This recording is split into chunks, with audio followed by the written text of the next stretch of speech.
我叫杜永松，是云峥的父亲，华人医院的院长。您好。云峥父亲啊，快请进，请进。哎，他是姓杜还是姓顾来着？您先坐。我叫您院长，是不是有点身份了呀？我就叫您云峥爸爸。小顾这孩子呀，太低调了，都没告诉过我爸爸是院长。看来他们交往很久了，连家长都来见过了啊。是。哎呀，这小顾啊，真是个好孩子，对维安呐又体贴又照顾，对我呀也特别细心。哎呦，要不说呢，还是您教导有方啊。我今天过来就打开天窗说亮话吧，我不赞同他们两个交往。哎呦，这年轻人谈恋爱这事儿，是孩子们自己的选择，我们这些当家长的就不该干涉了吧？我的儿子肯定能有所选择，但是您的女儿恐怕就没有什么可选的余地了。苏安携带亨廷顿舞蹈症的致病基因，您应该知道吧？那可是家族遗传病，后代有50%的概率会遗传致病基因。你别说了，我女儿的情况我都知道。您知道就好，但您总不能看着自己的女儿会成为别人的累赘，还坐视不理吧？哎，我真不敢相信，这是一个做医院院长的人能说出来的话。你回去搞搞清楚啊，是你儿子一直缠着我女儿。云峥为了你的女儿，把她的课题研究方向改成了亨廷顿舞蹈症。她原本在交织瘤的研究领域已经小有成就了，她这么做是在自毁前程。你能理解我的心情吗？我不知道什么留不留的啊，我只知道小顾他很聪明。我女儿在医科大学的时候也是高材生，只要他们两个勤勤恳恳、全力以赴，这什么舞蹈症的药肯定能研究出来，明年就能研究出来，后年就能上市了。您还真是无知无畏啊！那要是真那么容易，张河医院的温教授就不会遗憾的退休。舞蹈症，那是个世界级的难题，有多少顶尖的医学家、实验室都铩羽而归，他们两个很可能到最后耗尽一生的精力，都找不到对治的方法。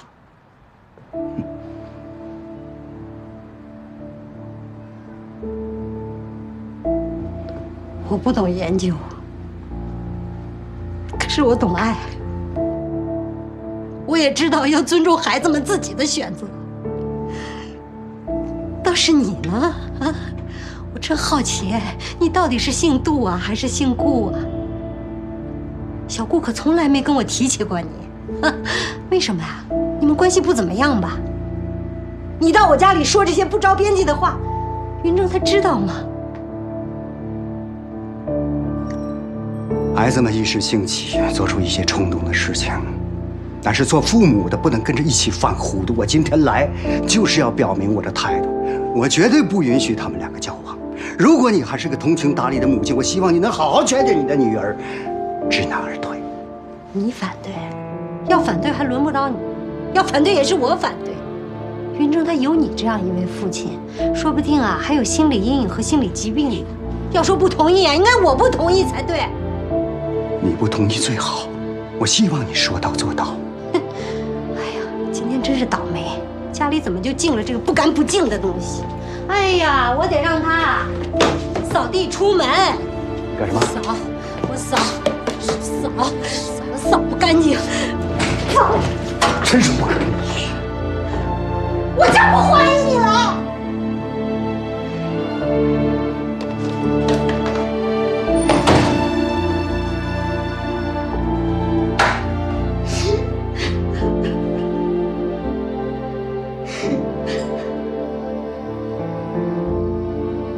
我回来了，妈。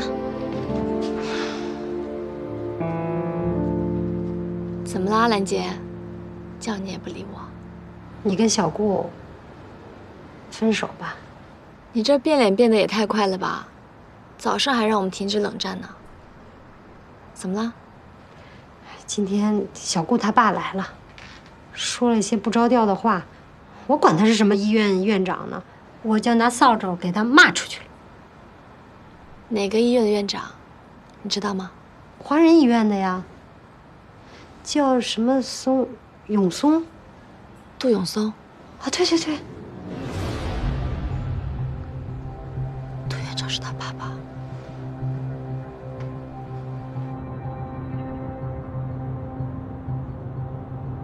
维安，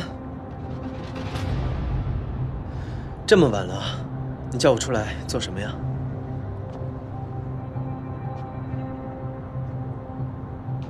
你为什么一直没有告诉我，杜院长是你爸爸？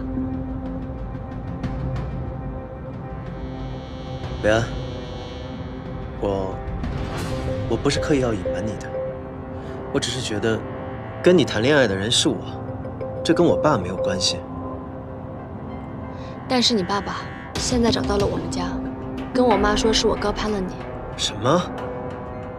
他跑去你家做什么呀？杜永松，他只是我血缘意义上的父亲。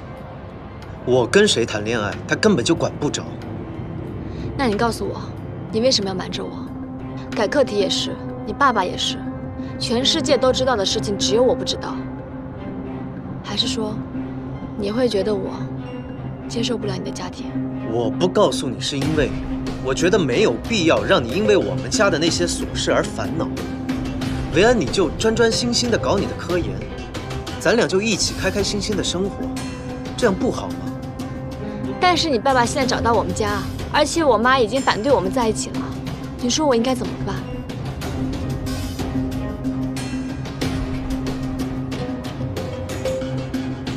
对不起，维安，是我不好。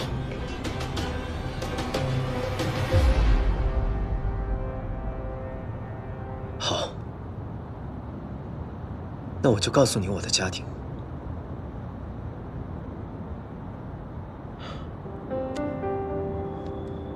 我8岁那年，我妈妈去世了，杜永松再婚。杜云成和他妈住到了我家来，我就搬出去和爷爷住在了一起。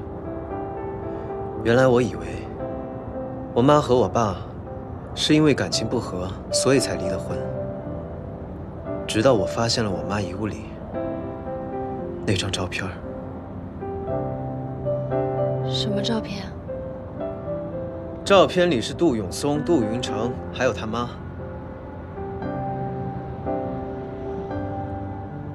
原来早在我妈去世之前，他们就已经是相亲相爱的一家人了。我妈离世的时候，都一直把那张照片带在身上。我想她应该是知道了杜永松的婚外情，所以才精神恍惚，发生了意外。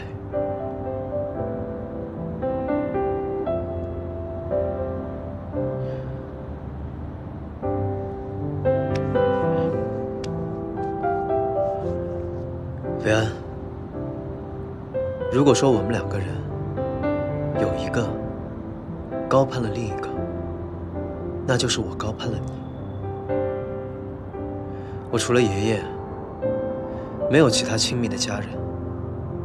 我甚至在遇到你之前，我都不知道如何去爱一个人。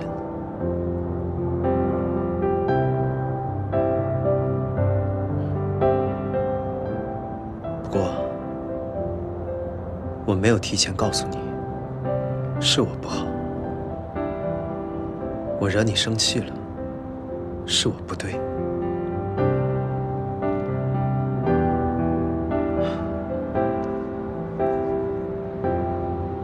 可是苏维安，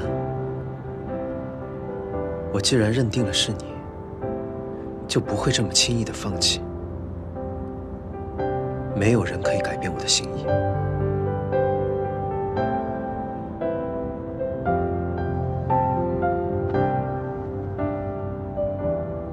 对不起啊，我不知道你经历了这么多的事情。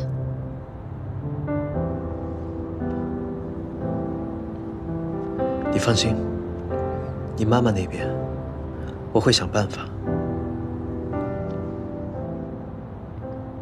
我妈现在肯定不想见你，她已经反对我们在一起了。那我就用真心和行动去打动她。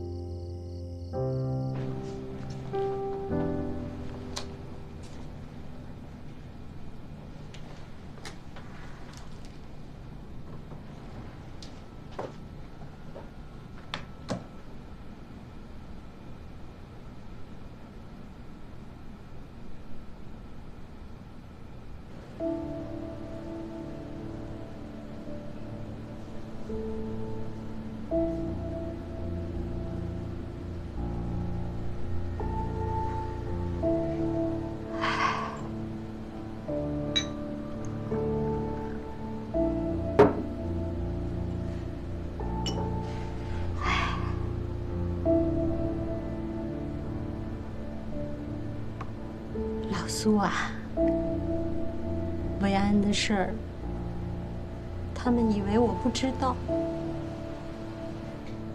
可是怎么可能呢？维安是我女儿啊，我怎么会不知道呢？那个时候，你刚走没多久，那天维安问了一大堆问题。我当时就觉得奇怪，我问他，他什么都不说，就是背地里啊，对着我某些小动作。啊，喝点橙汁儿。妈，这样晚点走不敲门啊？我在我自己家敲什么门呢？我还要学习，你先出去吧。好啊，别太晚了。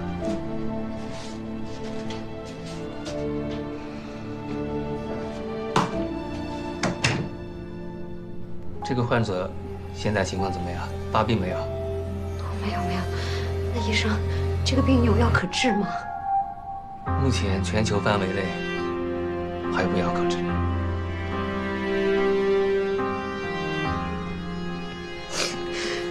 要笑不哭啊！是绝症吧？我那儿子呀，也是脑膜癌晚期了，医生说也最多不过半年时间了。我们做家属的一定要稳住情绪，绝不能倒在他们前面。心里再苦啊，也得要笑，笑不出来啊，就客气客气自己。哪怕是这心上啊，像插了把刀子，也不能让他们看出来。我们不但要笑，而且要笑出声儿来，这样啊，他们才不会感到绝望等死。哪怕是有6分的高兴，也要表现出12分的开心，是吧？后来呀，阿元突然发病了，我当时整个人都傻了，我不知道怎么办。我给维安打电话，我让他回来。可是我打完电话，我就后悔。你说他回来干什么呀？眼睁睁的看自己将来会病成什么样子吗？都怪我。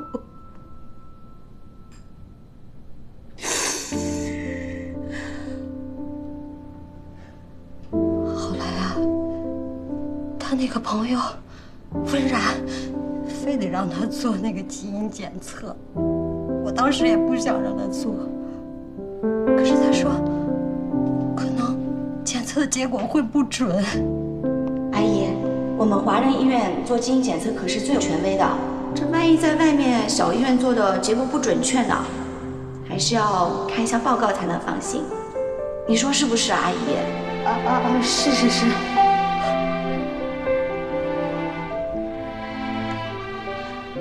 老苏，我多希望安第一次检测的结果是错的，再检一次，会有一个完全不一样的结果。可是老天爷呀，就是不能给我这个惊喜呀！我这么好的孩子。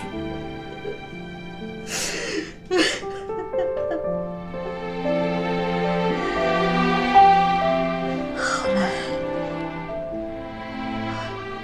阮兰和江江，他们两个一人拿了一份结果。维安的检测结果是阴性，我有报告为证。我当时就明白，安安他不想告诉我，还想继续瞒着我。好，你不想让我知道啊，妈就不知道。虽然妈不是什么好演员，但是只要安安要演下去，她不叫停，任何人都没有资格叫停。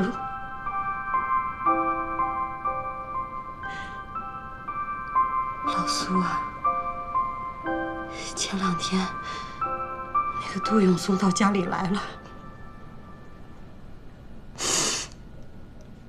他告诉我维安得舞蹈症的事，还说了一堆不着四六的话，把我气的呀！你说他为什么要拆穿这一切呀？我还能不能陪着维安接着演下去？在这个世界上，唯一跟妈妈分享过心跳的人就是你。那个时候啊，你就在妈妈肚子里，我那个感觉又神奇又甜蜜，所以从那个开始，妈妈就知道，在这个世界上没有比你更重要的东西了。你别怕啊，不管发生什么，妈妈都会陪在你身边，好不好？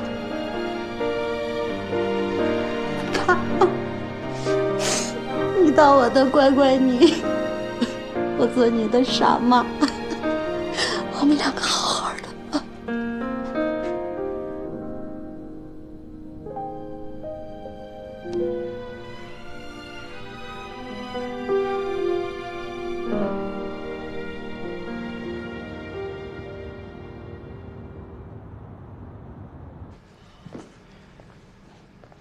你为什么去找苏维安的妈妈？你为什么跟她说那些话？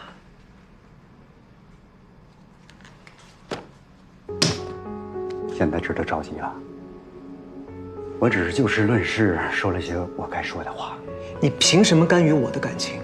你凭什么跑到别人家里去大放厥词？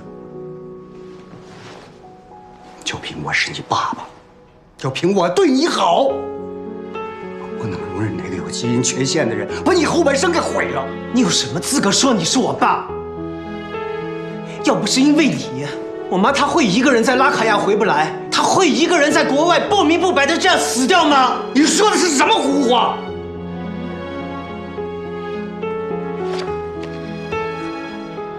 你自己好好看一看。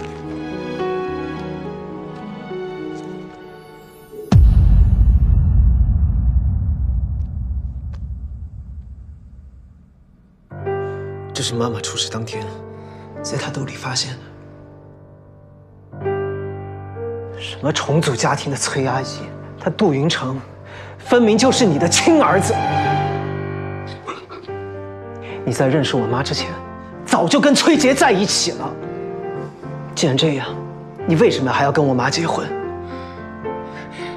如果不是因为这张照片，我妈她至于精神恍惚，在施工现场发生意外吗？你还说不是你害了她？星辰，他怎么会有这张照片？不是我，真的不是我。我妈去世的时候，连他的遗物都没有人去认领。他的同事不知道给家里打了多少个电话，都联系不上。可你怎么跟我说的？你说他在拉卡亚不要我了，他不爱我了。你怎么好意思啊？我童年受到的这些欺骗、这些伤害，你怎么弥补？你算得清吗？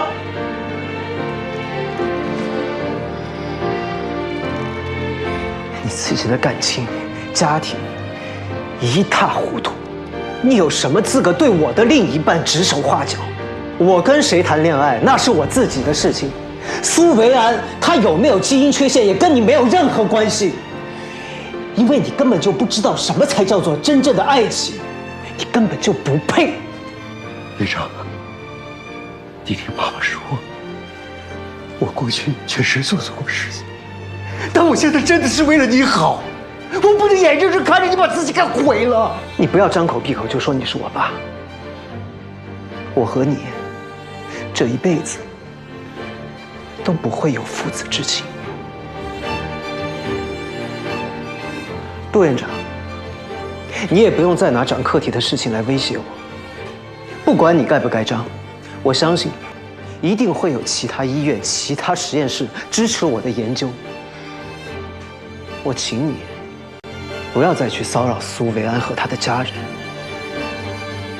我自己的事情，我也希望你不要再插手。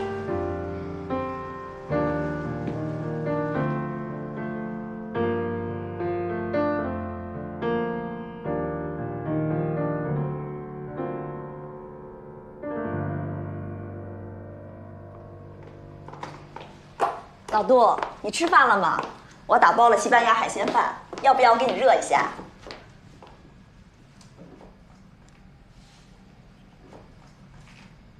你怎么了？哪儿不舒服啊？这张照片是你寄出去的吗？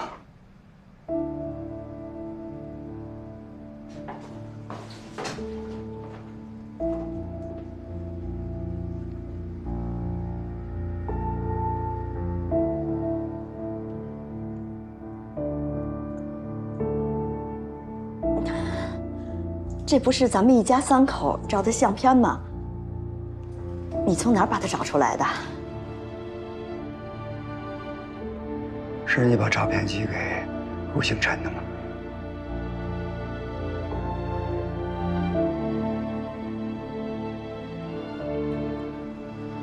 是我。怎么了？他当初在拉卡亚援建，我回来跟你离婚。云城马上就要上小学了，没有父亲，我不能坐视不理。你知不知道，他死的时候兜里揣的就是这张照片。他很可能是知道了我们的关系，才出的意外，是你把他给害死了。我害死他。害死他的不是我，是你。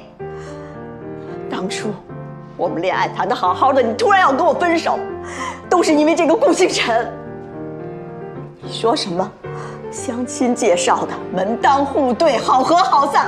可当时我已经怀了云城。你别让云城跟我说事，你当时偷偷怀孕生下的，前前后后我都不知道。你这是一个父亲该说的话吗？我不偷偷的把云城生下来，我能怎么办？他是我身上掉下来的肉，你让我割舍他，我办不到。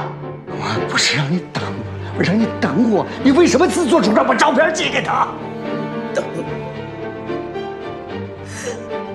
了1年又1年，我一等就等了7年。顾星辰在外面援建，1年又1年，就是不回来和你离婚。你们的婚姻已经名存实亡了，他还霸占着你，霸占着这个家，可我的云城呢？我的云城就因为没有父亲，在学校受同学欺负，凭什么？他才是杜家的长嗣长孙。够了！我没有说。老爷子从来不拿正眼看云城，你以为他是因为我二婚带进来的孩子吗？云城的眉眼跟你长得一模一样，世人都说跟你长得像，老爷子他不傻也不瞎。你们瞧不上云城，就是因为我的出身不如顾星辰，我的学历不如他高，我的家世没有顾星辰好。配做你们家的媳妇儿，你别以为我不知道，老爷子不让我去老宅，还说我势利，其实他才是1等1的势利眼。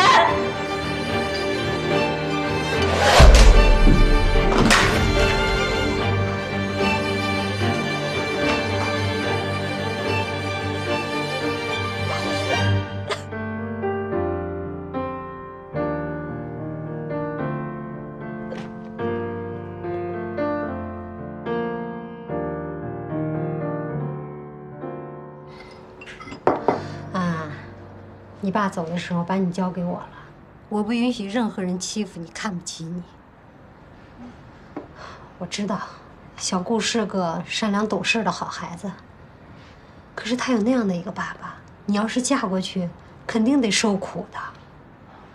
妈，我现在还没有结婚打算。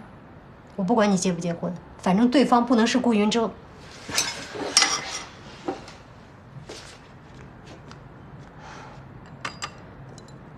小手冰凉。啊，出去啊？好的，张叔。哎，阿姨，来，我来接维安上班。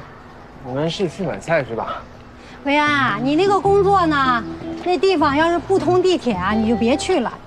要是非得去，就早点出来，勤快点，听见没有？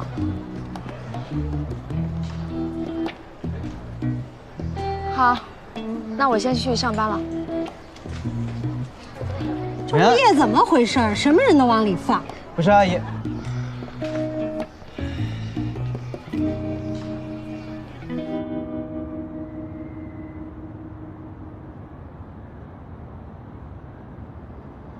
兰姐这次好像是真的生我气了。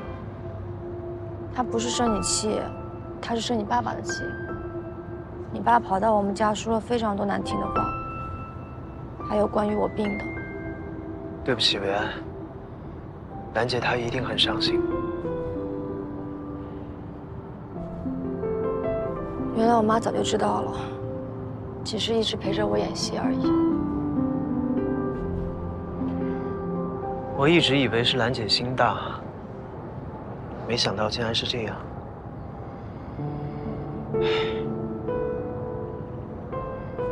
兰姐她真的很爱你，我一定会想办法去弥补。你最近还是少出现在我妈面前了，我估计她不会给你好脸色的。那不行，越是这样，我就越要在她面前刷刷存在感。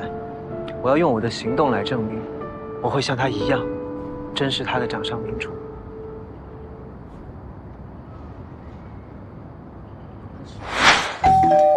来了来了，阿姨早上好。怎么又是你？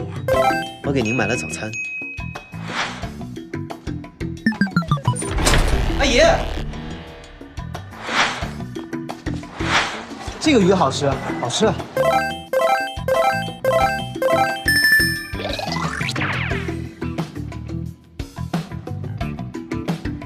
阿姨，您别动。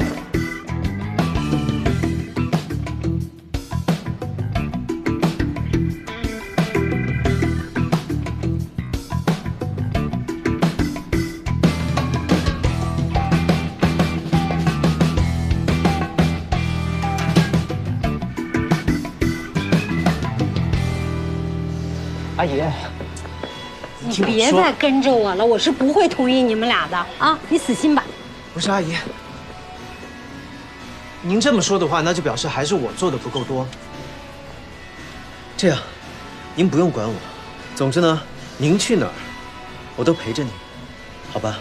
小顾，阿姨知道你是个好孩子，我也真挑不出来你有什么毛病。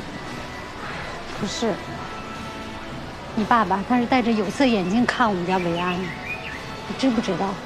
维安对我来说就是这个世界上最重要的人，所以我不可能允许任何人轻贱他的。你别在这浪费时间了，白花心思。阿姨，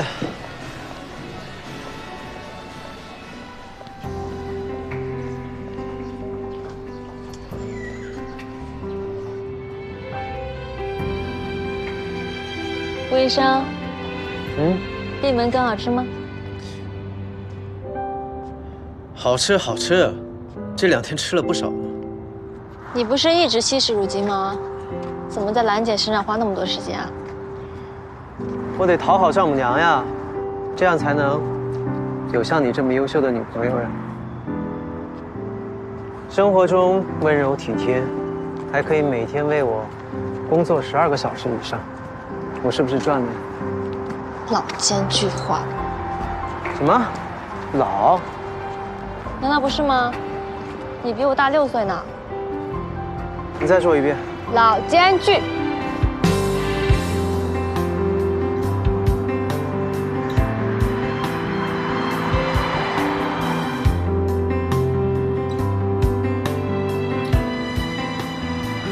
还老吗？老。舒言，你别跑！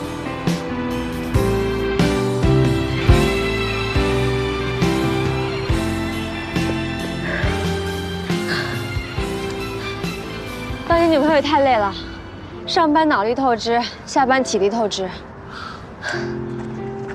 那这样吧，这周末我带你去自驾游，顺便放苏同学一个假，怎么样？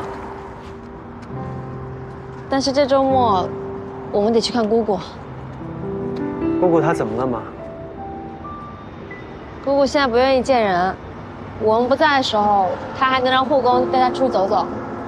我们要是去了，她就躲在房间里不见人。没关系，我来想办法，放心吧。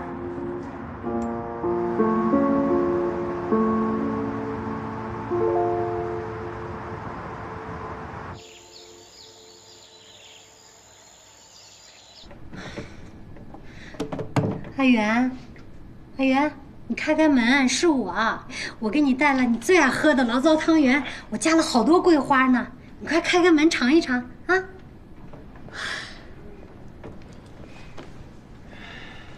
阿姨，你来干嘛呀？啊，我不是跟你说过吗？你这种死缠烂打的没有用。他是来帮忙的。帮什么忙啊？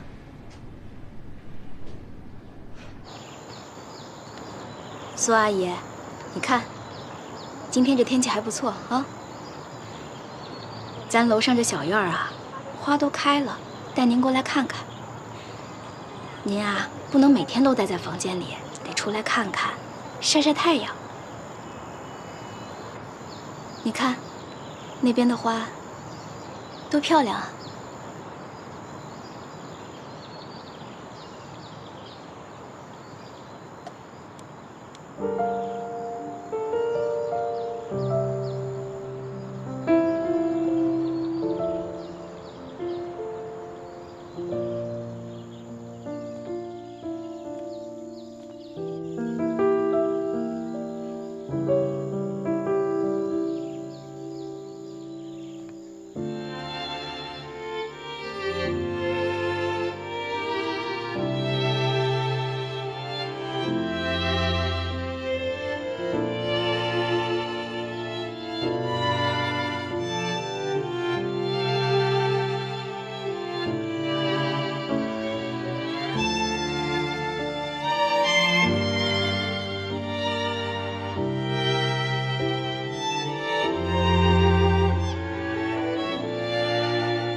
回去吧。苏老师，苏老师，我们都很想您。苏老师，我也很想你们。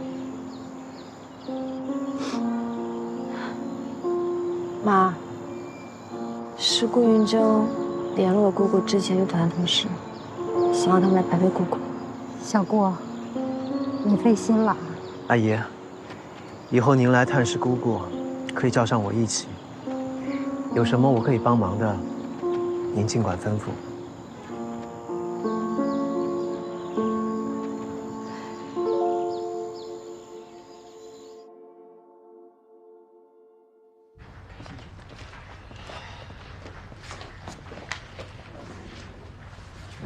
小老板，恭喜你啊，得偿所愿。现在恭喜还太早，这才刚刚开始呢。小老板，我听说咱们医院批的经费很少，没有热门科研领域那么多。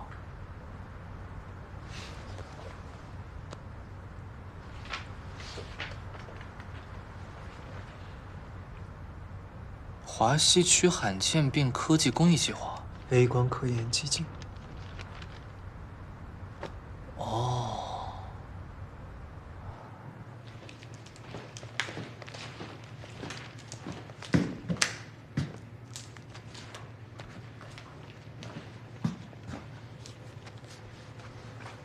哎，素媛，一次性手套用完就扔掉呀？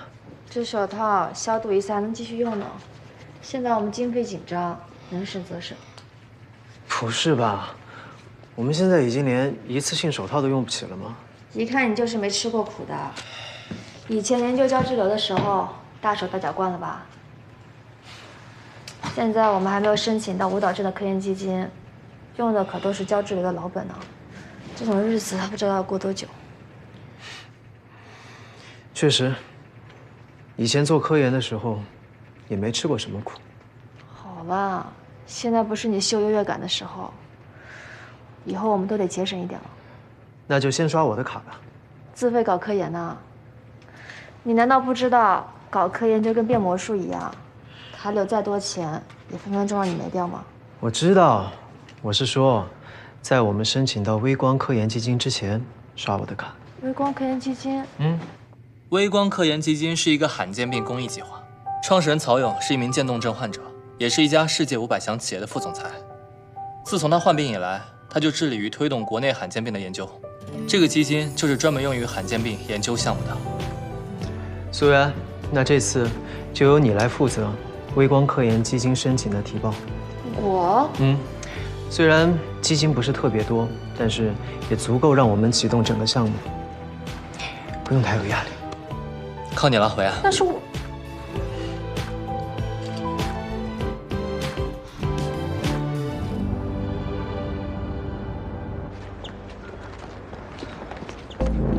雨辰，你什么时候回来的？上车。雨辰，云城，你终于回来了。这段时间我好想你啊！你到底去了哪里？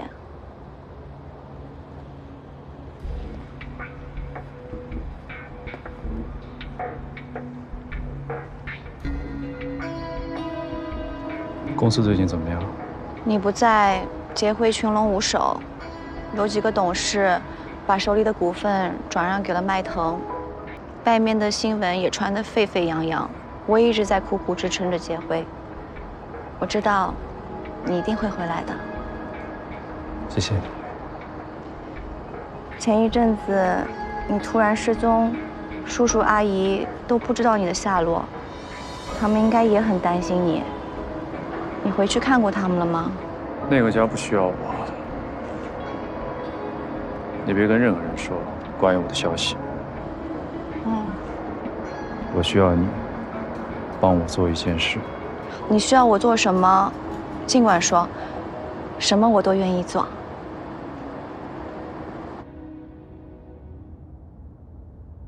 基金现在对我们来说那么重要，为什么让我去提报？应该要找一个更有把握的人去。因为你爱钱啊！你为了钱可以奋不顾身，有你这股冲劲儿，我想我们一定可以顺利的拿下微光科研基金。在跟你说正经事儿呢，别开玩笑。我也没跟你开玩笑，苏维安，你呢，也是做实验的人，将来发表论文，你也是第一作者，只是一个15分钟的会议报告而已。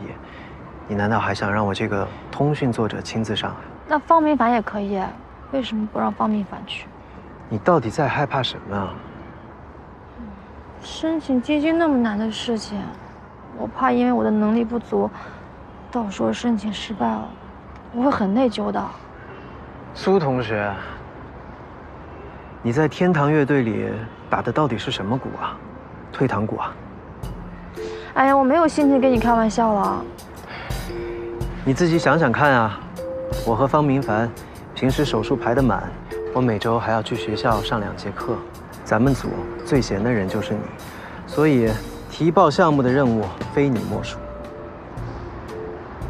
那我要怎么做才能赢得比赛？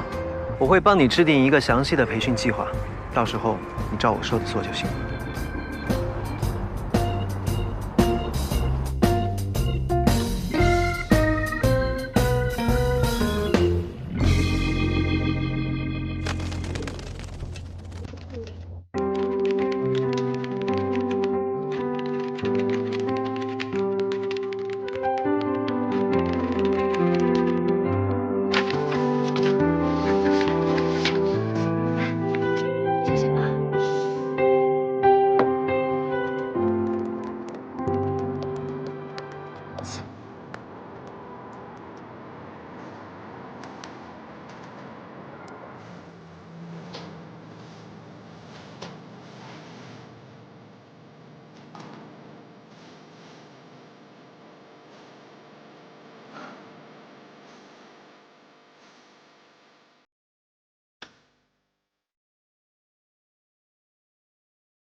不好，重做。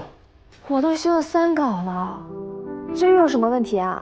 背景介绍太浅，实验结果、图片和文字比例失调，讨论的部分缺乏重点，听的人稍微一走神就不知道你在说什么了。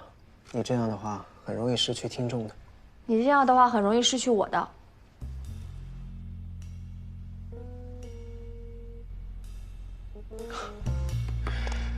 苏维安，你让我看你的方案，原来是这个意思啊？就是不希望我说你做的不好。我没日没夜做了这么久，总是否定我这也不好那也不好。真生气了？哄也哄不好。好了，维安，我没有跟你说鼓励的话，那是因为我以为你知道，咱俩之间不需要说那些客套的话。我跟你说吗？那要看你怎么定义很熟了。再去改一个。把我刚刚说的都改喽。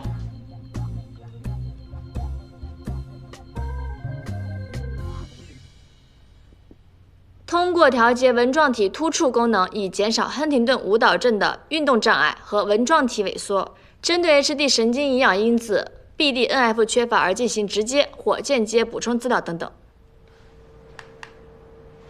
好了，我的提报到此结束，感谢各位聆听。苏维安，到时候坐在台下的很多都是研究亨廷顿舞蹈症很久的专家。你认为你刚刚说的这些他们会不知道吗？你说了这么多别人的研究成果，那你呢？你自己的见解在什么地方？提报时间只有15分钟，当然只能浅尝辄止了。我觉得挺好的了。维安，你第一次提报，就条理清晰、逻辑缜密，比我第一次好多了。如果再努力，肯定……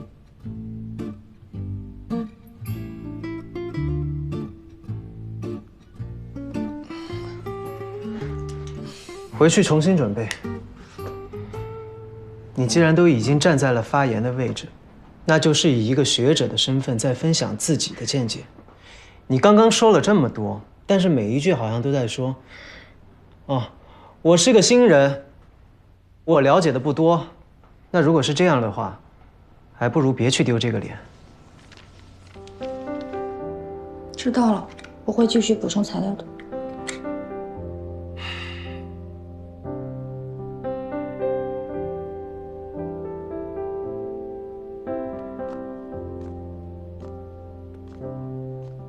好了，维安，去洗澡睡觉吧。不去。怎么了？我要发愤图强，省得你在别人面前老是数落我。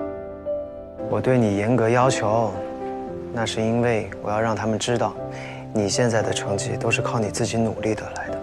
但是你老是当着别人的面说我，会显得我很废。不会的，我们科室的人都知道，但凡我会提出问题的，那都是我认为到了及格线的，否则我一句话都不会说，直接退回。所以我现在一直徘徊在及格线啊。你的及格线要高一点。所以我爱训就比别人多一点。好啦，你现在呢，不适合再看电脑了，过度疲劳对你不好，快去洗澡睡觉吧。不行，方案还没背熟呢，要睡你自己睡，别等一下名师出不了高徒，全怪在我头上。你刚刚说什么？我一个人睡？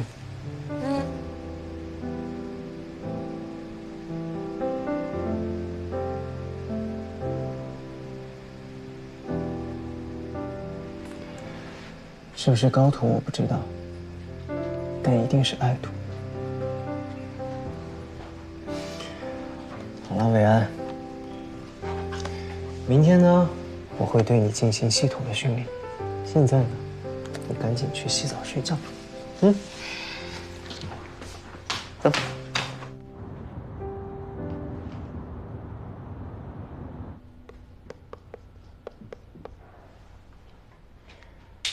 世界公开演讲锦标赛冠军的获胜秘诀呢，就是练习直到完美。苏安同学，咱们开始练习吧，做好笔记哦。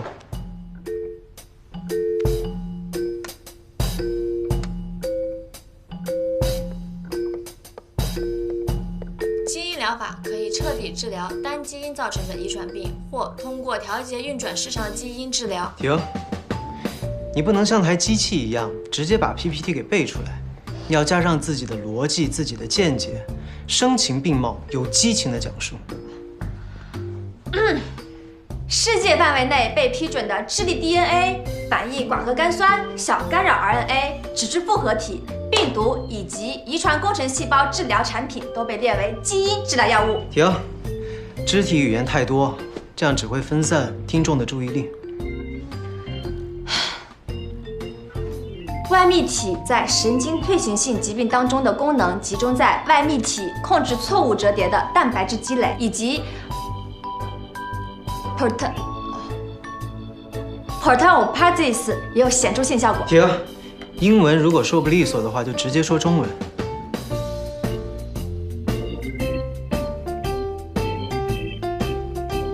停！停！停！停！停！我累了。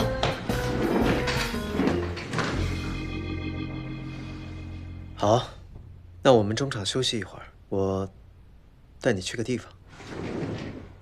去哪儿？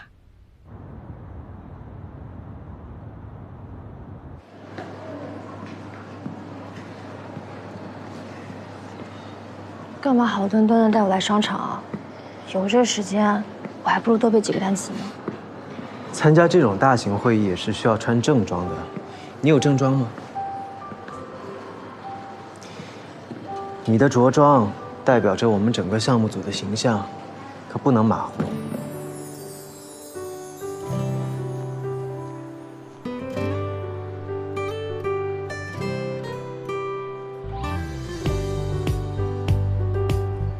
可以的。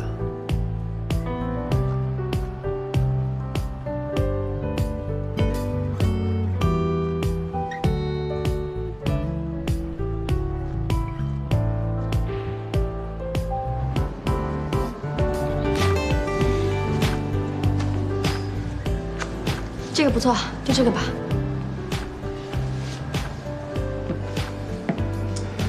这确实不错啊。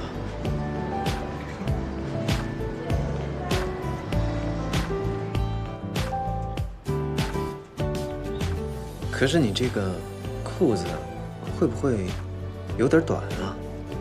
还好吧。你到时候是站在那个演讲台后面，根本就看不到腿。看不到腿不是正好吗？我觉得太短了吧，这个。人家本来就是短裤，能不短吗？就这个了。好吧，就这个了。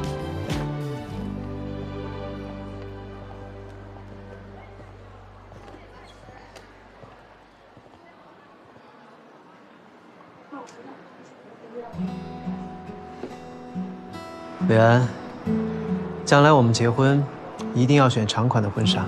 谁要跟你这个大魔头结婚？我又不是受虐狂。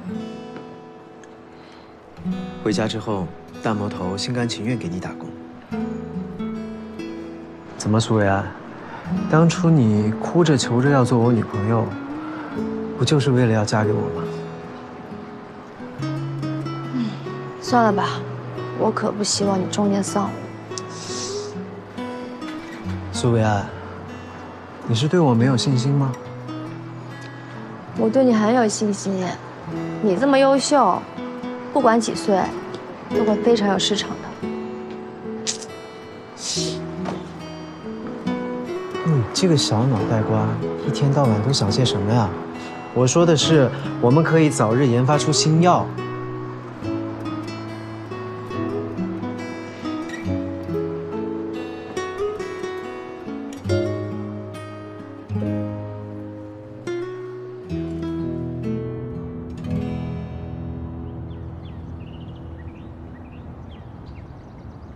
嘿，这小广告哪儿都塞。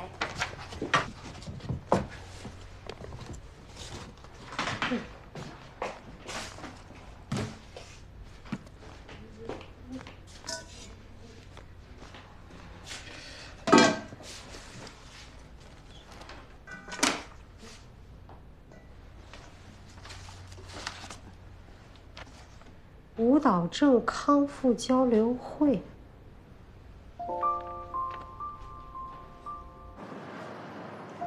我们心系你我，传递温暖。那么现在开始我们的交流会，请这位朋友先来分享一下自己的经历。我给我妈妈买了那个哑铃，帮她锻炼肌肉。有一天，她乱挥，把家里电视都砸了。我跟她说没事儿，砸了再买。我爸爸说，买了也会砸。从那以后，我们家就再也没看过电视了。最近我爱人吞咽开始变得困难，有一天他吃桃子突然给噎着了，把我给吓的。现在我们家吃饭我都单独给他做成流食，什么粥啊、菜啊、肉啊，都打成糊糊才能吃。我们舞蹈症患者离不开家属悉心的照顾，让我们给他们2位鼓鼓掌。那么下一位，谁还愿意来分享一下？这位朋友，我看你来过好多次了，但是从来没有听你发过言。我的女朋友被查出携带亨廷顿舞蹈症的致病基因，不过，她现在还没有发病，所以目前还没有办法和大家分享照顾她的心得。我很好奇，你女朋友还没有发病，你怎么来参加我们这次活动呢？我女朋友，她他是父系3代患者，我不知道他什么时候会发病，但是我非常的爱他，我希望自己可以陪着他一直走下去。而在座的各位，你们都是我的前辈，你们自己的经验，对于我来说，都非常的宝贵。那我来这里其实，就是想先提前学习一下，为将来可能会面对到的问题、困难，提前做个准备。我自己是一名医生，目前刚刚开始研究治愈亨廷顿舞蹈症的药。我不知道有生之年能不能研究出来最终的治愈方法，但是我不会放弃，我会一直努力下去。让我们给他鼓掌。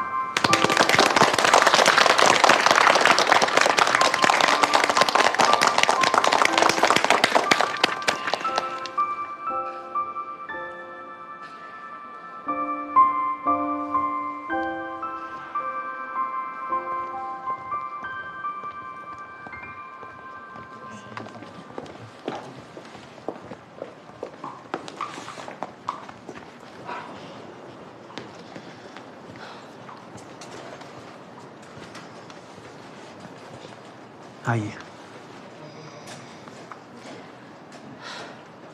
这个是你塞的呀？你就是为了让我听到这些是吗？阿姨，我知道，您现在一定还在生我的气，但是刚刚我说的所有话，每一句都是真心的。我就是希望您可以放心的把维安交给我。我一定会竭尽全力的去照顾他。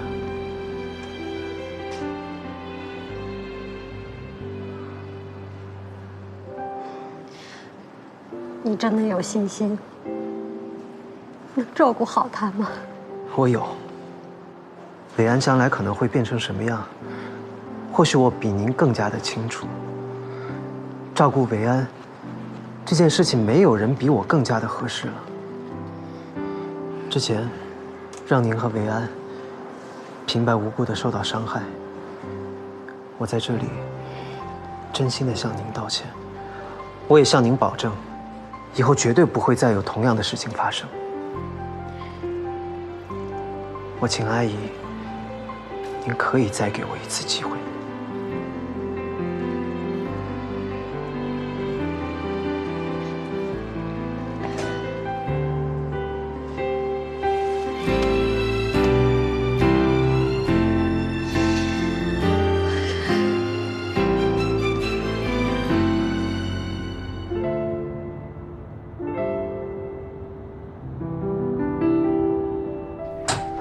来，里边请。哎，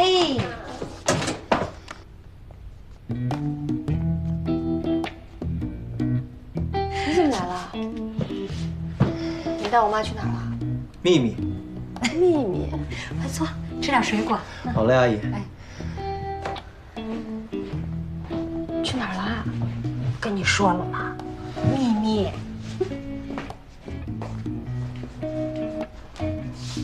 不是妈，你怎么又变脸了？你这节奏都快跟不上了，不生人气了？哎呀，我看小姑对你挺上心的，把你交给她，总比交给别人放心吧？啊。这个顾医生啊，哪儿都好，就是眼神不好，非得跟你女儿死磕到底。哼，我女儿人美心善，还努力。他要是打算跟我女儿死磕，那就证明他眼光好，是吧？真不生气了？哎呀，好了好了，人家自己在那儿坐着，给人倒点水啊。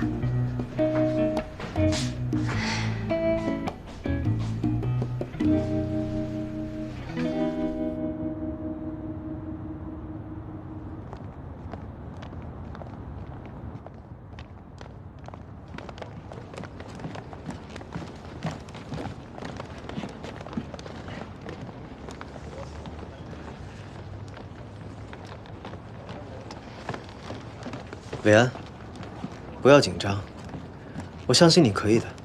咱们准备的这么充分，接下来就交给运气吧。但是我运气一向不好。你的运气是挺不好的，一共8个队伍，抽签抽到我们最后一个奖。那怎么办？你放心，对于能力不足的人来说，排在前面确实是有优势，但是你在最后一个，如果你和他们的对比够明显，就更容易胜出。加油！加油！加油！走吧。希望随着科学研究与医疗技术的不断发展与进步，干细胞能够真正的广泛应用于临床，放轻松，为PD患者解除病痛。我的汇报到这里就结束了，谢谢大家。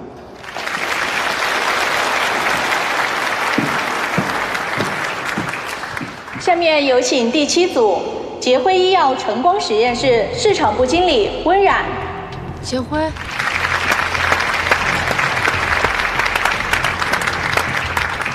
他怎么也来参赛了？杰辉居然能看得上这么小额的奖金，真是冤家路窄。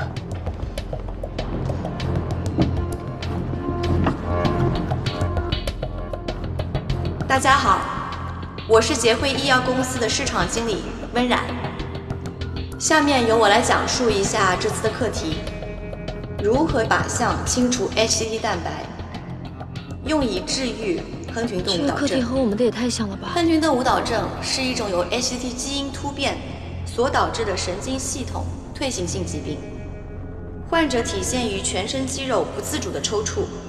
研究发现，患者神经细胞内 HTT 蛋白结构异常，在细胞内过度聚集，无法被清除，干扰突出小泡的运输，抑制神经递质释放。杰辉一模一样。哎，你们看，杰辉的专家团队里写着研发部主任贺晓光，他什么时候投奔了杰辉啊？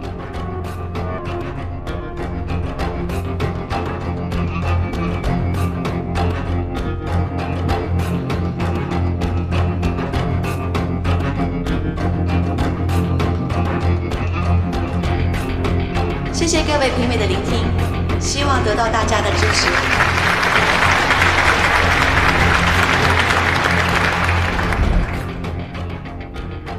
贺医生从华人理财还能带走这么重要的资料，不得不说我很佩服。说吧，想要什么？我要求全面负责杰辉的药物研发管线，外加一个独立实验室。还有吗？年薪是华人的3倍。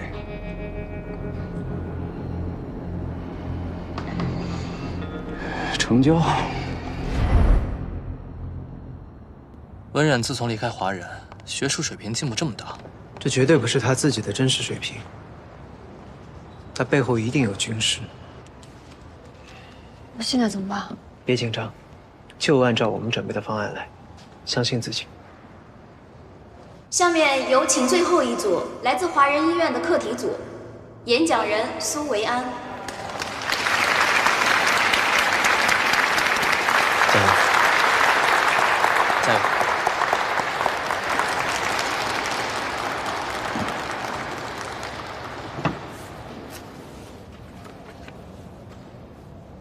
各位评委、各位领导，大家好。今天我要汇报的课题是 HTT 蛋白抗体清除体系研究。这刚刚好像说过，什么呀？这不是跟杰辉的课题一样吗？对呀，一样的。他还能研究出什么花？林晨，还是你想的周到，提前公关了组委会负责抽签的人，让苏维埃排在我们后面，效果大打折扣。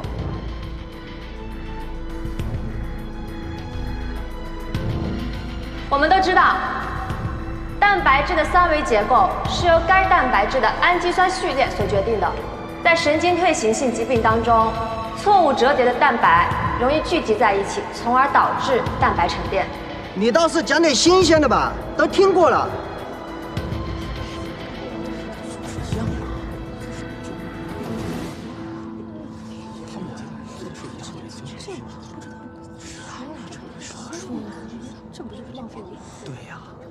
这边不错，基本上都已经熟练了。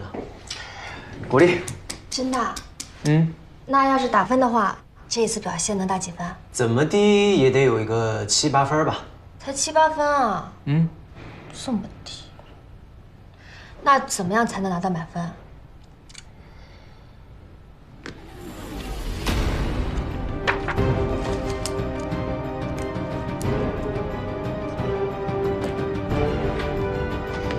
永远都要有 Plan B。既然大家已经听过了我们的课题，那我就说一些大家没有听过的。为什么我们想要研究亨廷顿舞蹈症这个课题？其实，我只有本科学历。苏妍又想搞什么鬼啊？甚至在某种意义上，我已经被宣判了死刑，因为我本人就是一名亨廷顿舞蹈症基因的携带者。小老板，苏文安这可是自杀式发言。3年前，因为我父亲的突然离世，医生建议我去做基因排查。得知结果的那一刻，我非常绝望。这对当时身为一名医学生的我来说，无疑是一个巨大的打击。因为医生告诉我，只要舞蹈症一旦发病，我就根本不可能再拿手术刀。所以，我不得不放弃我一直以来的梦想，成为一名神经外科医生。那个时候，我突然失去人生方向，很迷茫，一心只想逃避。后来我去了国外，我拼命赚钱，企图为自己的人生找一条后路。亏了自己还好意思说。但是很遗憾，根本就没有所谓的后路。所以现在的我非常后悔逃避那3年。提取细胞蛋白1小时，转膜封闭2小时，结合依抗需要12小时，一天为什么只有24小时？我经常拷问我自己，如果我可以早一点回归科研，是不是就可以早一点推进这个项目？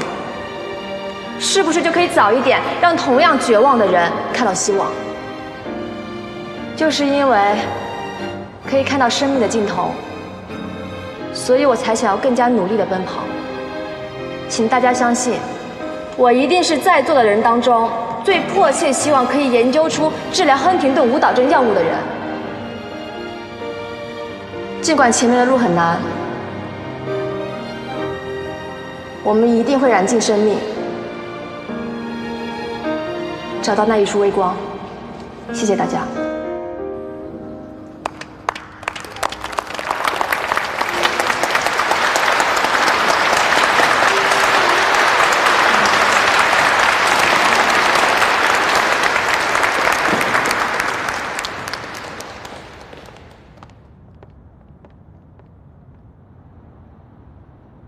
下面有请微光基金董事为我们公布结果，有请。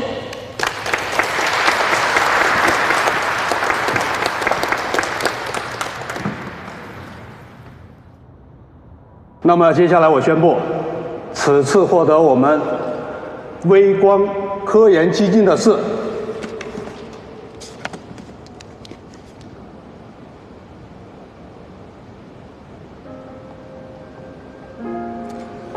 华人医院亨廷顿舞蹈症课题。我们做到了！太好了，小老板，我们有钱了。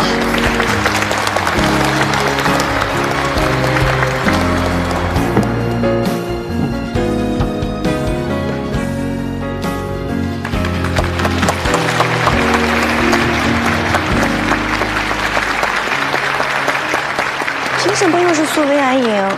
难道麦惨就应该获胜吗？我不服。杰辉本来就不缺这笔资金，那为什么我们来参加？为了告诉我们的老朋友，我们回来了。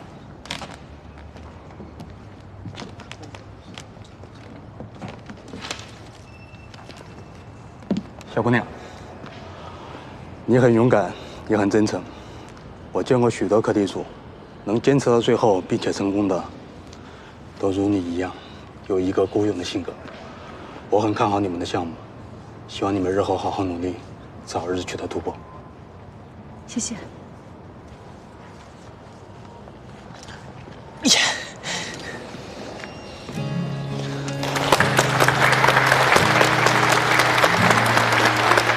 我们做到了。对啊，伟安，我们做到了。伟安，接下来你得细化方案，你也是。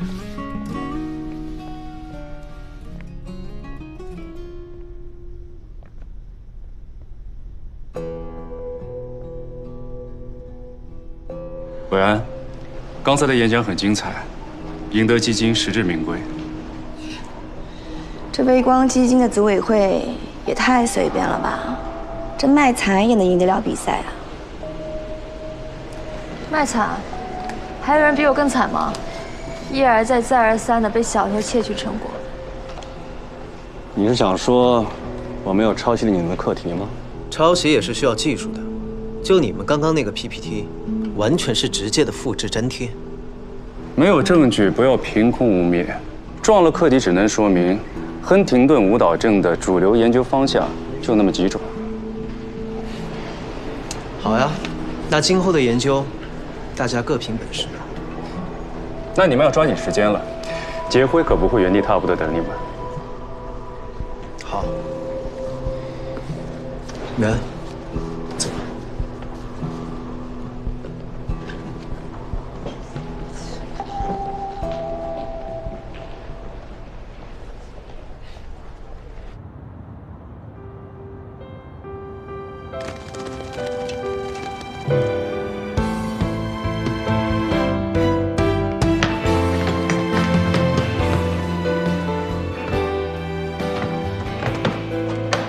美安，这哪来的没标仪啊？跟隔壁组借的。那我们自己那台呢？坏掉了，还不知道能不能修好呢。坏了？对啊。那你拿给我，我来修。动物实验事情还没准备好呢，别浪费时间在维修上。那就再买一台吧，不能总用别人的呀。这没标仪我们自己每天都要用的。没标仪一台1、2万呢，我们哪儿买得起啊？而且我们申请到的微光科研基金已经在分子阶段用的差不多了，动物实验还需要更多的钱。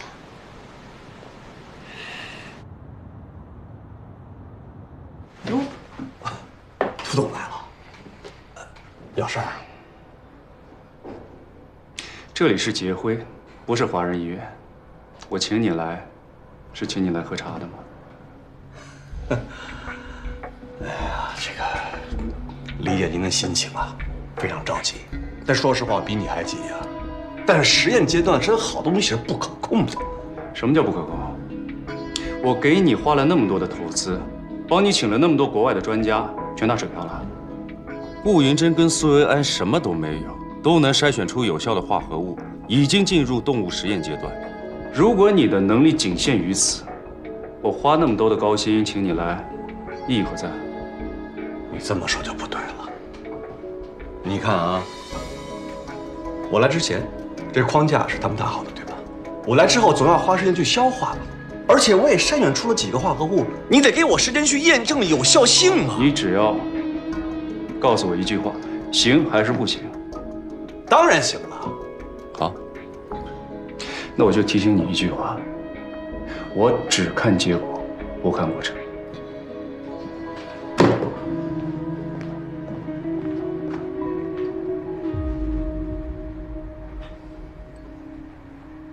年轻人，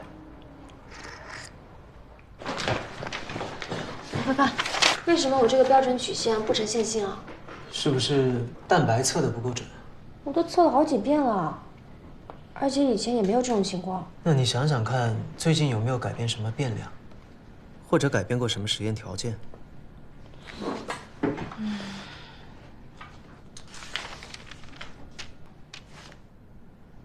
我在网上买了一个96孔板，该不会是这个问题吧？那十有八九就是它了。韦安啊，你不要因为资金的事情过于发愁，一味的节约只会浪费的更多。你呀，就放开了去做，资金的事情我来想办法。嗯。照这个进度看，今天又不能准时下班了。别说了，我已经整整1个月没有见到我女朋友了。再这么下去，时间结果没出来，我女朋友就要先飞了。你还好，还有个女朋友。我呀，连个相亲的时间都没有。孤独是我们科研狗的宿命啊。喂，小童。对不起，我给忘了。怎么了？我忘了我女朋友约我看电影，她让我半个小时出现在电影院，不然就要跟我分手。可是我这遗憾的结果还有3个小时才出来，来不及啊！这样，我帮你吧。这么好？前提是你得借我几个离心管。没问题，只要我能去陪我女朋友，实验室的离心管你随便拿。谢谢。苏医生，那我预约你明天的时间。当然没问题了，包在我身上。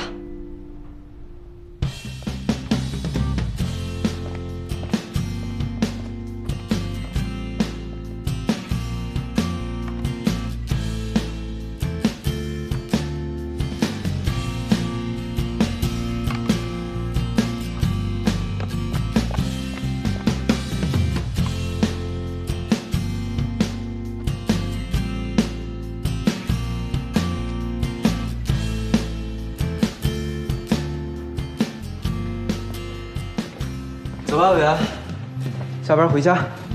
不行啊，这些东西还没弄完呢。这些好像不是咱们的实验。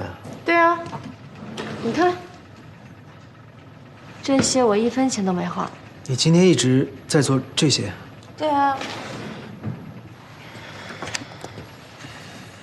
对不起，伟安，让你受苦了。一点都不苦。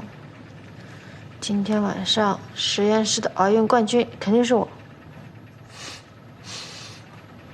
那我陪你一起。好呀。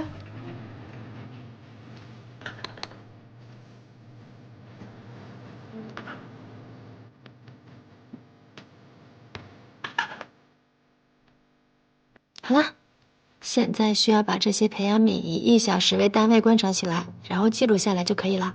好了。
老师，您赢了。你这放水放得很明显呐！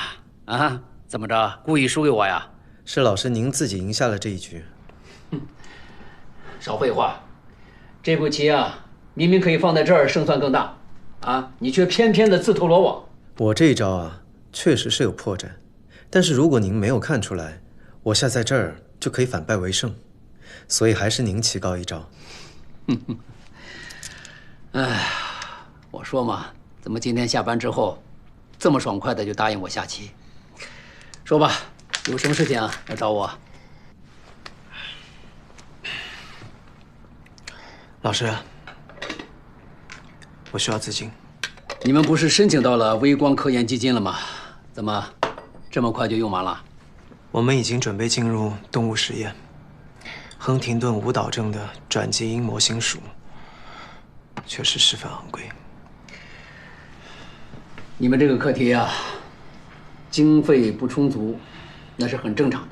如果经费充裕，那才不正常呢。如果现在转回胶质瘤，还来得及。我是不会改变我自己的决定。其实我也就是来试试。如果老师您这堵墙我撞不破，那我就去撞别的墙。臭小子，我就知道你是这个臭脾气。那这样吧，回头呢，你先整理一份你们实验的进度资料，我帮你推荐给几家药企的负责人。但是丑话说在前头，结果怎么样，我可不敢保证。老师，我就知道你是不会不管我的。哎，时间还来得及，咱们再杀一盘，啊，来。